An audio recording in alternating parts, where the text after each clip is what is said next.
Hey, welcome back. It's funny, great story we saw this week. Our producer, Tony Cordero, found for us. We have had, obviously, NASCAR racing at Bristol Motor Speedway. We've seen football, Tennessee, Virginia Tech. And now next year, we're going to see Major League Baseball. The Braves and Reds are going to play in the infield. They're at Bristol next August. I'm looking forward to this. Yeah, it's very interesting. I mean, I don't know how it all works. I've seen some of these makeshift stadiums or put together stadiums where we've had basketball games on aircraft carriers. Remember that thing? Oh, yeah. That was so we always have these weird things. I think it just adds some fun, and I guess it creates some interest. So it's always good. I got to see when they have, and they have the game at Field of Dreams there in Iowa in August, so I got to be there, see that stadium and kind of how they threw up a stadium just in the middle of like nowhere in a cornfield, obviously. And so it's pretty amazing what they're able to do. So this should be pretty cool. If you ran a race at the same time, that would put a whole different degree of difficulty into a lot of different things that are going on.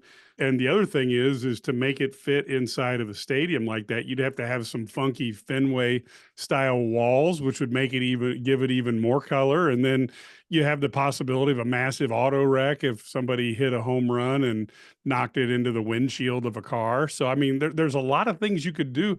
Or if you're worried about the cars being too fast, do they still do roller derby? Maybe you could do a big roller derby and to see what happens there.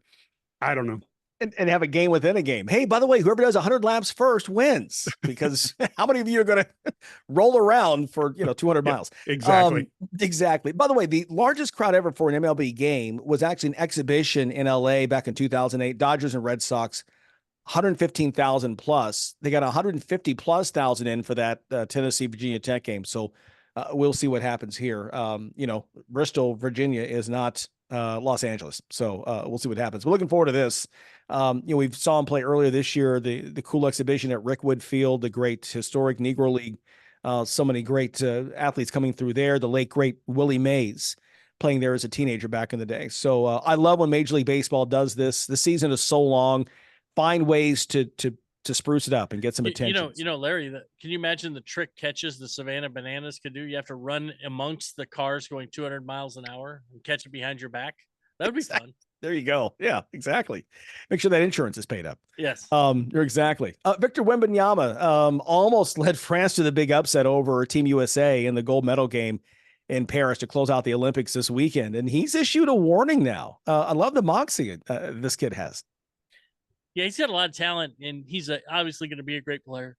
But I don't think you talk until you do something. I think he needs to do something before he starts talking. I'm not saying he won't, but I'm always a big fan of I maybe prove yourself a little bit, show that you've done it before you actually tell me about it. The other thing I thought was really interesting is when he went crying off the court, the announcers were like, well, that means he really cares. And I'm thinking to myself, well, me as a kindergartner and about sixth grade crying every time I lost something apparently was an admirable trait that my parents didn't find so admirable. So I'm not certain if being a sore loser is quite as high level as the announcers were trying to sell us. When you say they were there, I told my kids, it's a game. Quit crying. Yeah.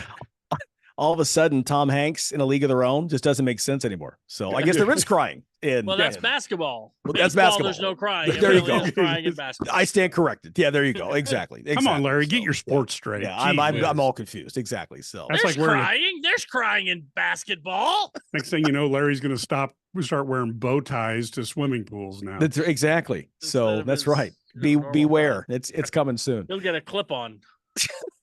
That's right. Policeman Larry. Can't do that. Guys, here's a story that I just saw this, and Tony pointed this out to us as he started the show. So the Brewers owner, Milwaukee Brewers owner, help me out with this, arrested for stealing sand. Yeah. How much sand do you have to steal to get arrested? I don't know. It seems like every time I go to the beach, I take back jars and jars of sand. It's just in my clothes. Right. So how much do you have to take to get arrested? I guess he was using excavator, so it might be a little little different. You're restricting access to the beach and so forth and so on. So it might be a little different for him, but when you just look and say stealing sand, well, I don't know. I guess we all do that. Yeah, I'm just thinking like this is a big planet and there's a lot of sand on this planet. Isn't there a place that you could get it, that it would be free, or at least you wouldn't have to get arrested for that? I'm just There are many deserts throughout. Go take some sand. It's all good. Yeah, exactly. In the Sahara, it's buy 1 grain, get 1 grain free. It's just counting. It's the bear special. Buy 1, get 3 free. You read the story and it's just, it's crazy. Like Timu. Exactly. That's right. That's right. Hey, live like a billionaire. Take sand from a public beach. You know, the issue is, so Mark Attanasio is his name, billionaire owner of the Brewers. His neighbor, who's also wealthy, his neighbor's son, is accusing him of stealing sand from a beach in Malibu. The lawsuit says that Attanasio received permits to repair a damaged section of a seawall, but allegedly he's had his excavators dragging sand from the beach to his private property. And that's just been an issue there. So it's, I mean, is there a louder cry for a bigger tax break for billionaires than this? What?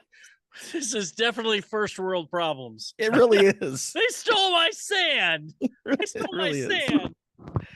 Oh my goodness gracious! I don't know where to go from here. I wish I had enough money that I could try to steal sand. Yeah. Well, actually, I wish I had enough money. I could sue someone for stealing my sand. There you Think go. about that. Who has there that you guy? go. Exactly. So, oh my, we can't make this stuff up. So I keep thinking of 2.5 Men because Charlie lived on that Malibu beach, and I just keep thinking of Charlie on the beach watching these 2 guys fight with a backhoe of sand. It could be. Exactly. Well, we will stay tuned. Watch this space.